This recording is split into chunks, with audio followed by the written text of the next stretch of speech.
set out to do it, and look, we're here. Peter Jenkins made national news as he finished his 4,700-mile walk across the United States, a walk that took him over 5 years. Made it! Woo! Jenkins met and married his wife Barbara, who walked the last 2,900 miles with him, including his last steps into the Pacific Ocean. These were recorded by National Geographic magazine, which published some of his story. Jenkins is now on another type of trip, covering 30 cities in 30 days to promote his book, A Walk Across America. The whole point to this whole walk, which spanned 5 years, you know, I left here 4 years ago, and it took me 4 years to get to Oregon. I just finished a couple weeks ago, was to see the country and to live with the people. And when I lived with the people of Alabama, I found a completely different people than what I expected to find. What did you expect to find?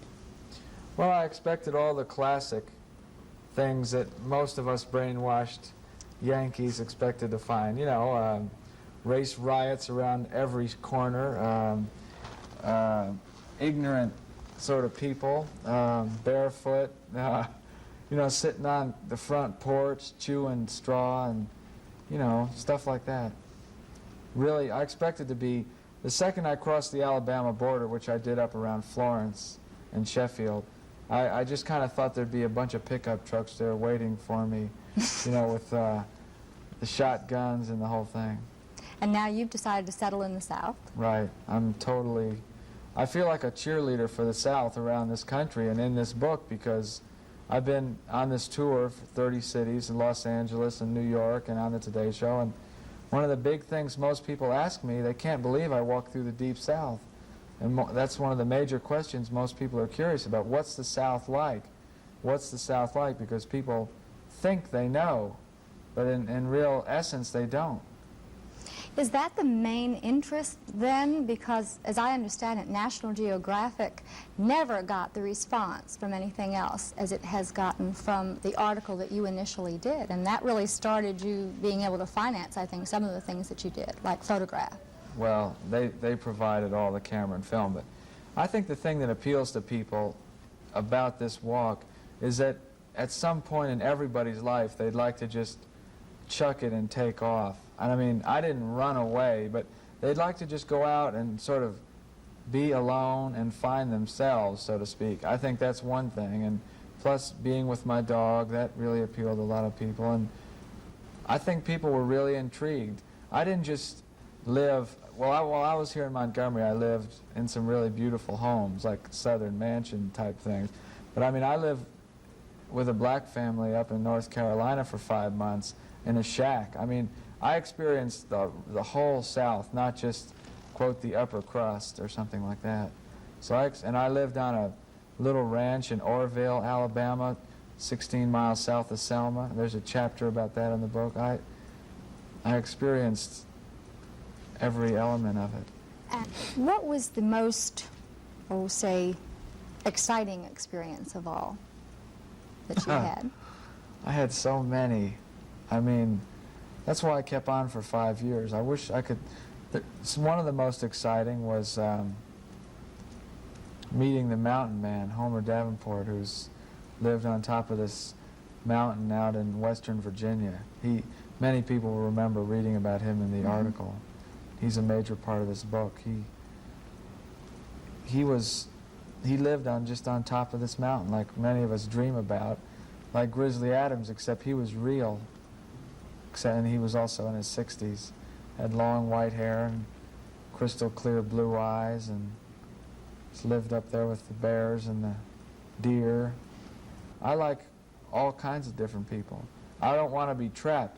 That's one of the reasons why I took this walk, because I felt trapped being, quote, in suburbia. And but Peter, can't you be trapped now by fame? Yeah, you can be trapped by anything, but it's just a state of mind. And fame to me is, I just feel that I have a story to tell, and I want to do it mostly secondhand, like in my book, because I don't want to, you know, I wouldn't want to act in this movie or anything like that. I don't want to be known. I just feel like I have a story to tell, and, you know, once it's told, I'll be back to normal, whatever that means. While trying to find out what was normal for Peter Jenkins, he worked in many jobs from New York to Oregon. Now, with the success of his magazine articles, his book, and a movie pending, he's fast becoming a TV personality. It may all be more than he was looking for. Time will tell, but this much is certain. Peter Jenkins searched for truth and feels he found it in the America he loved so well. He is at peace with his God and with himself. This is Loretta Bacon reporting for Alabama Illustrated.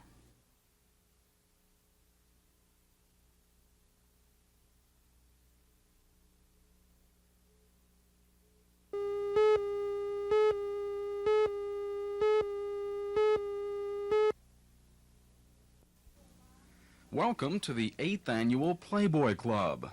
No, it's not in Miami Beach, Atlanta, Chicago, or even New York. It's in Auburn, Alabama. Even further, it's not even a real Playboy Club. Where did the What is it? concept of a It's the Playboy Lambda Club Chi come from? Alpha fraternity. We mainly did was 8 years ago. We were looking for something to do, more or less to do something for the campus, for an all-campus fund drive. And the idea came from the Playboy Club. It's a national Playboy Club. Now, where does the money go for this? This is a fundraising event. Where does the money go? Correct. The money goes to the all-campus fund drive. Then the all-campus fund drive officials distribute it to local charities in the community. That's fraternity Vice President Dan Kramer, the man responsible for planning, organization, and preparation of one of Auburn's largest fundraising events. In the years that the Playboy Club has taken place, the fraternity has donated several $1,000s a year to the campus fund drive, and this year was no exception. With the permission, backing, and support of the Playboy International Club, the fraternity undertook to recreate the atmosphere of a real Playboy Club, including the world-famous bunnies. Bunnies taken from the ranks of the Phi Mu sorority. On that one night in February, the Lambda Chi fraternity turned into a clubhouse. We have a casino. That's one of our main drawing areas. And up there we have roulette. We play craps, and there's also some blackjack tables. And people can come up and bet the chips, and then they... Okay, now explain the chips. The chips, you can buy chips at the gate when they come in. We don't handle money. We just handle it in chips like a regular casino would do, and then you can just bet as many chips as you like. Chips were a dime apiece, and the cover charge, $2.50. To cover the flow of chips, they used over 8,000 of them.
Things to us.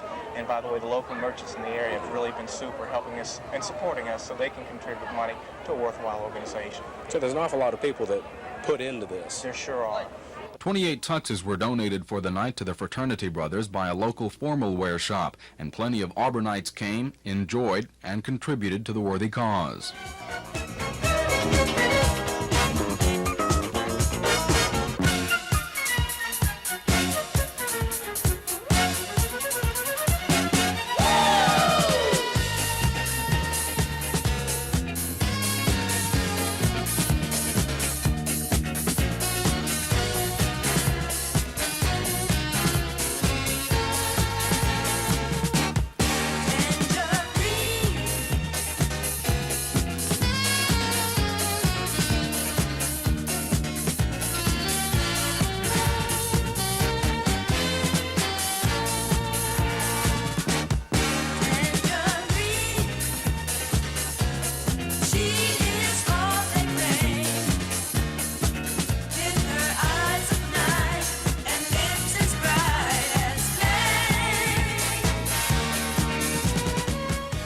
down in there somewhere.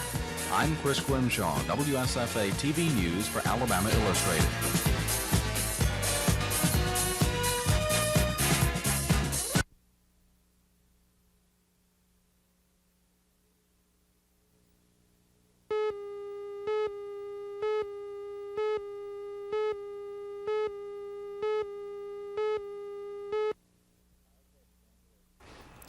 As of January 1st of this year, the United States recognizes the government in Peking, the People's Republic of China, as the sole legal government of China. This means that our previous recognition of the government in Taiwan as the sole legal government of China has to be ended. This was, of course, a very difficult step for the United States government to take, but a necessary one in order to move forward in our global policies. This means that in the future, the government in Taiwan will not be able to have direct government-to-government relations with us. We will, however, be constructing a series of special organizations, one in Washington and one in Taiwan, that will permit us to continue, without interruption, commercial, cultural, consular, and all other aspects of our relations between the people of Taiwan and the people of the United States. This will include the continued sale of military weapons to Taiwan. Has the recognition of China had some effect on the current instability in Asia, namely in Cambodia and in Vietnam? I don't really think the two issues are related. On Vietnam and Cambodia, let me say very clearly to you and your viewers in Alabama that the United States has very strongly condemned the invasion of Cambodia by the Vietnamese. Now, we hold no brief for the regime in Cambodia that was overthrown. The Pol Pot government was among the most reprehensible governments that has ever been on the face of the earth, and no one can regret their collapse. However, the invasion of Cambodia by Vietnam, in violation of international principles and laws, backed by the Soviet Union, is something that we find extremely dangerous. And we have taken the lead in the United Nations in condemning this, and we have also been talking to the Russians, the Vietnamese, and the Chinese about our concern for this issue. Our greatest concern is that the countries of Southeast Asia, and particularly Thailand, remain secure and stable and prosperous, and we are in close contact also with our friends in Thailand. Taiwan imported a large amount of goods into the United States. Obviously, these business arrangements had governmental sanction prior to the derecognition of Taiwan. This is continuing. The government has evidently still sanctioned all of the business arrangements to continue. That is correct. The business arrangements and relationships between American business and Taiwan will not be affected by normalization of relations between the United States and Peking. In effect, we can continue those things which are vital to American trade and industry and labor with Taiwan, which is one of our largest sources of imports, and at the same time we can build up a strong relationship with Peking, which is in our global and strategic interest. And I might add, Peking is going to become increasingly important as a market for American goods. China's latest offer to Taiwan said they could keep their army and their weapons, but that they must relinquish their name and title. Are we, the United States, still going to continue to supply arms and military information to the Taiwanese? Yes, we will continue to sell arms of a defensive nature to Taiwan. What is the long-range perspective of this new aligning process digressing into a bloc against bloc, or a new type of Cold War similar to the old East-West European bloc division? Well, I think that's a very good question. The old East-West struggle is clearly changing into an East-East struggle, in which the greatest friction in the world today is between and among the Asian communist states, Russia versus China, China versus Vietnam, and the war between Vietnam and Cambodia, which is now in this very intense phase. The United States is not going to take sides in wars between and conflicts and rivalries between Asian communist states. It's not in our interest to do so. Our interest is to work with the non-communist states, Japan, South Korea, the Southeast Asian countries, Australia, New Zealand, to establish a stable and peaceful equilibrium throughout the region.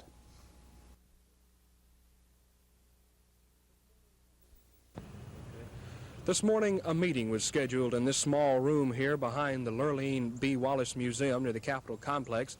It was to have been a meeting between personnel from the State Department of Examiners of Public Accounts and members of the Alabama Historical Commission.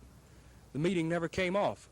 Members of the media were present, and one person representing the Department of Examiners of Public Accounts said if the media would not leave, then they would cancel their meeting.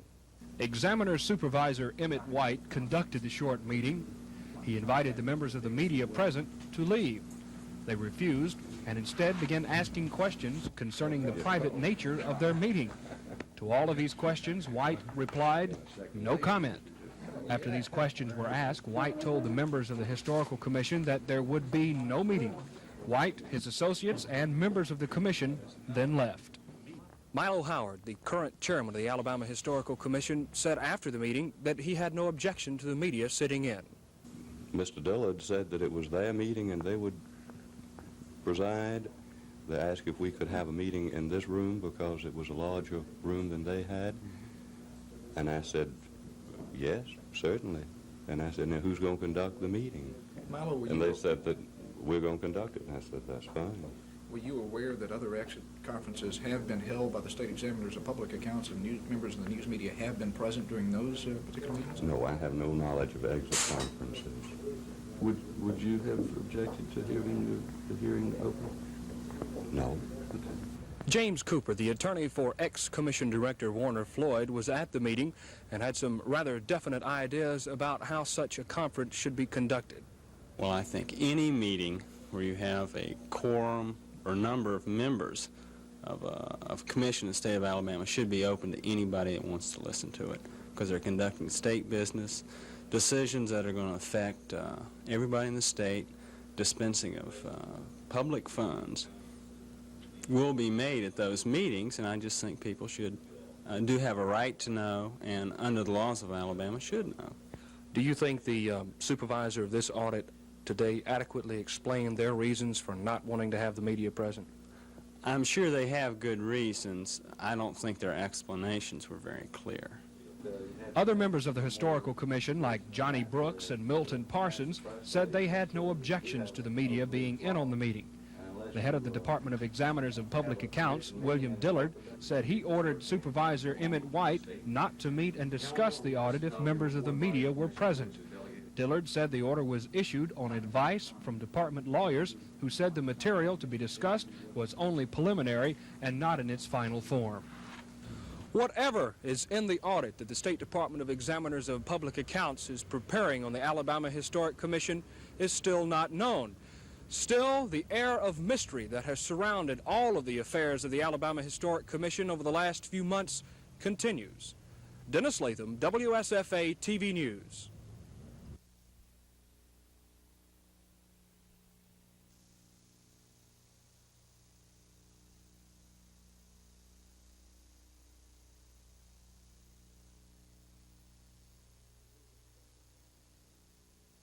I believe Mr. Cowell had come to the conclusion that perhaps he was happier and better suited maybe in his staff position here, and had discussed this matter with me, and had reached a point I thought that we ought to effect some really a reassignment of Mr. Callender and to set up another administrative situation at Bryce.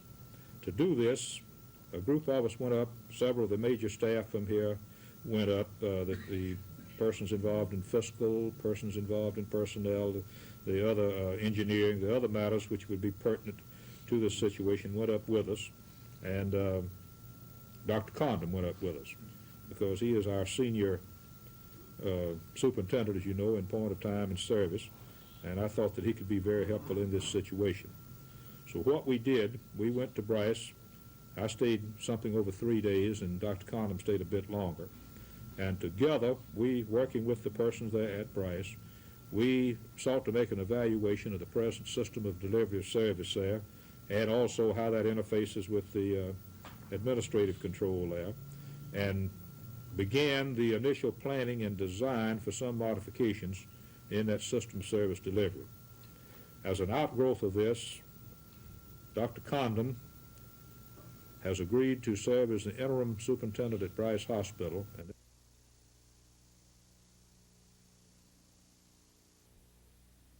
As you know, he feels very strongly about industrial growth and has linked that feeling with his position on education in Alabama.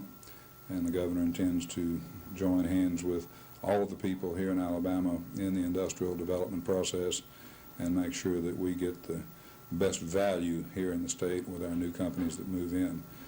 He wants to stop the brain drain here in Alabama, give our young, intelligent people a better opportunity to stay here and work in Alabama.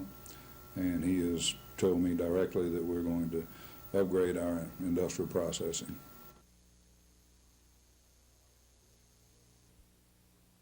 The church, however, during these proceedings over the last month or so, has filed suit against the state of California for $700 million because of the violation of our religious rights as pertaining to the First Amendment of the U.S. Constitution. Feel that this California code infringes upon the separation of church and state. Is that what you're saying? Yes, absolutely, Janet. This is a copy of the Los Angeles Times article from February the 11th that took about 15 columns to produce, showing that this is a very critical case with almost the magnitude of the ancient Scopes trial as far as constitutional law is concerned.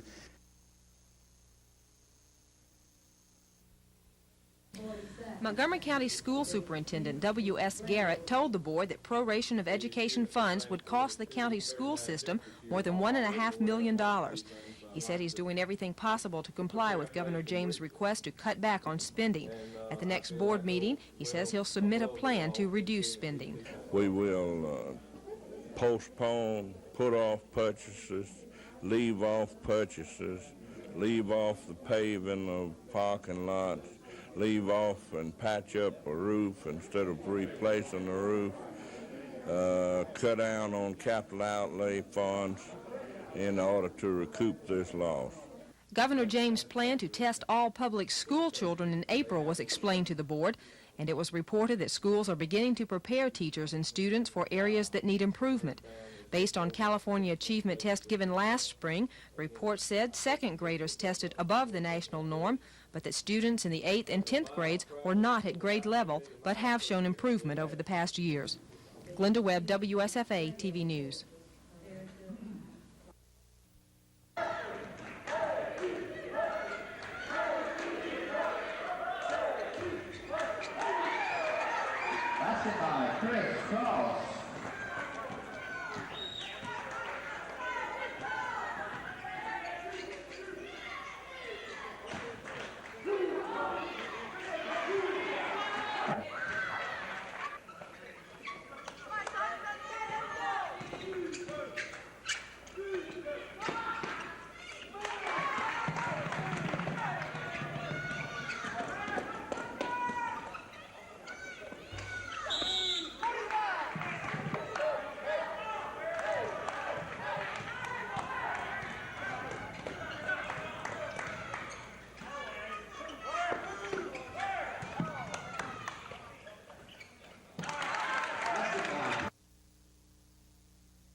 Hearings have concluded in Alabama Power Company's request for a 32% increase in its collection of revenues.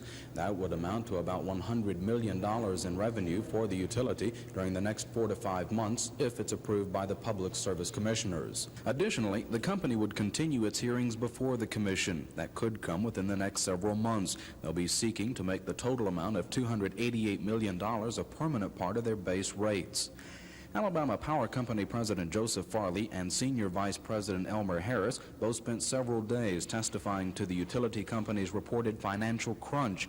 Both men testified to severe cutbacks in their operations, personnel, and services, saying things would get worse if they didn't get a rate increase immediately.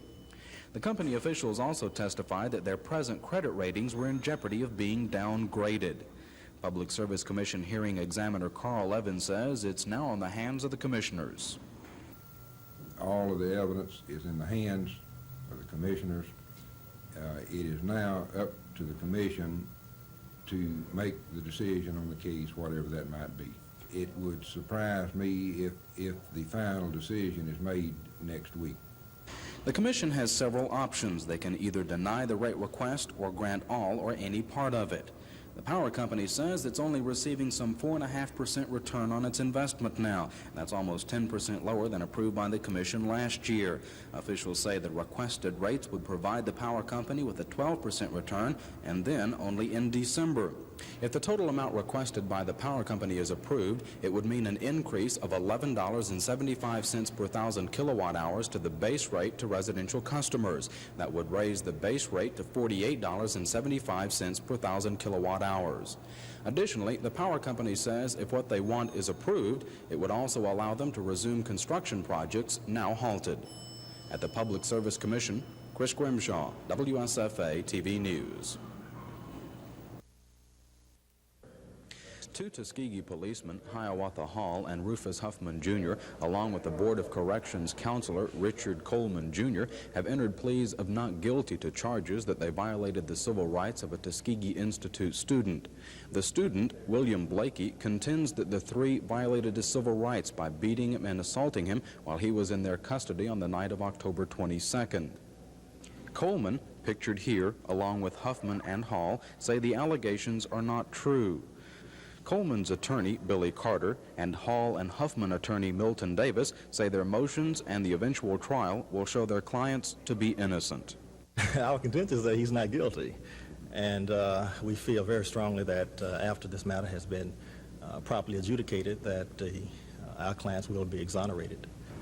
What was your client's contention that happened on that night? We certainly believe that the evidence at this trial will show that whatever occurred, it was a proper response to the situation as it existed. We believe that in the motion that will be filed in the next 10 days, that it will become more evident than our positions, and the position of the government in this case will be clarified to a greater degree. Federal Judge Frank Johnson gave both attorneys 10 days to file any motions in the case. A trial will be set for hearing as early as April. In another case, a Montgomery woman, Mrs. Yvonne Campbell, entered pleas of guilty to charges of embezzlement. Mrs. Campbell told Judge Johnson that during the past year and a half, she knowingly took nearly $76,000 from the Eastbrook branch of the Union Bank in Montgomery.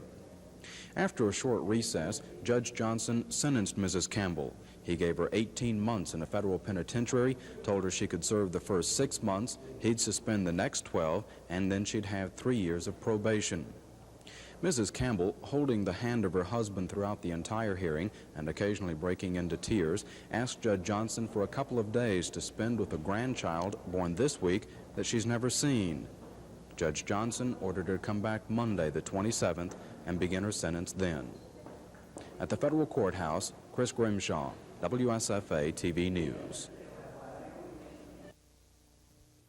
And this degree day situation, the degree day count in the period from January, February, or even from December, January, has continued to climb. And the particular reason for that is not that we have had weather that is so much colder than we had in the preceding month, but that we had more days, a consistency of low temperatures and it not rising as high as it did in the previous month. Therefore, the number of degree days has continued to rise at a very rapid rate. And in checking the bills that we have received in the form of complaints from utility customers, we find that the increase in the bills are in direct ratio to the increase in heating requirements, and we can determine that, of course, by this degree day report.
Aye.